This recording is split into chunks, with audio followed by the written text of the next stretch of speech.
activity and the Revolutionary War. So in the activity, we were playing Tug-Of-War, but there's different rules and different teams. So there's a red team. There was a red team. They were the tallest students. They represented the British, and they were taller because it represented that they were stronger and more experienced. The blue team was shorter, and it represented that they didn't really have much experience or training. So the red team had 5 people, and the blue team had 7 people. The British Army had less people than the Continental Army, so that makes sense.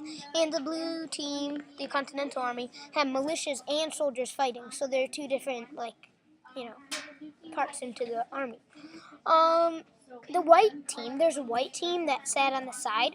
That represented the neutralists who did not know which side to take.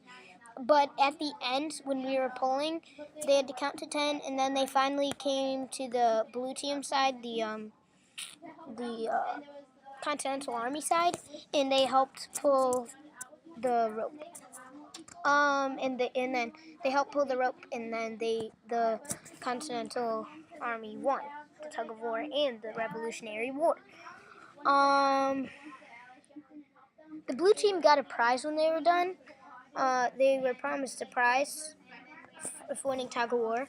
That kind of represented how if the Continental Army won the war, that would mean that they got independence. But the red team, also known as the British Army, they would not get a prize. They would just lose some. They have nothing to lose. No, they don't have anything. They have something to lose. They have independence. If they win, it will just stay the same. Nothing good will happen to them besides staying the same.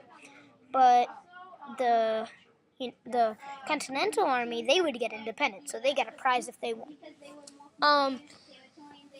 One person in the on the Continental Army could not get the prize. I think it is slaves, because they would still be, they'd still be British slaves, and they would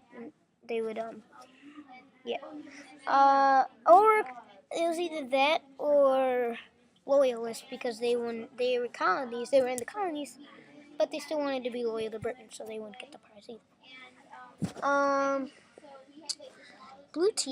The blue team had to count to 10. They had to start with one hand, pulling with one hand, and then they counted the 10, and then they could do it with 2 hands.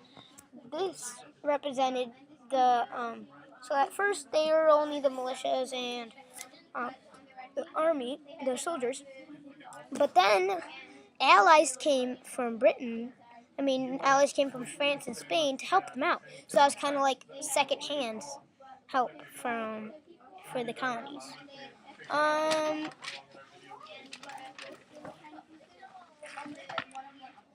Two red players, two British Army people, were started farther away. Like they were off to the sides. That's because the British Army had to wait for reinforcements to travel overseas. They weren't fighting in their homeland, so their soldiers had to travel overseas to figure out, to know what's to get to the battle. So they had to wait for the soldiers to come, and that kind of represented the red team's 2 people waiting for that.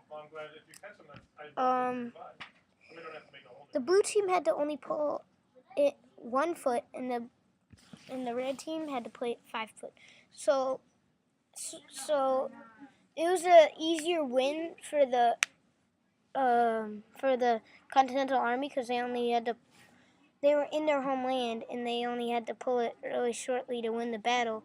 If they just destroyed it, if they won a few battles, they would win the whole thing. So same with the Tug-Of-War. If we pulled it 1 foot, we would win the whole thing. But the the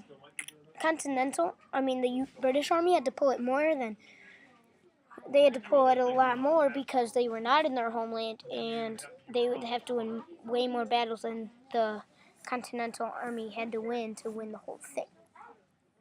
So, that's kind of it. This activity just was meant to represent the Revolutionary War.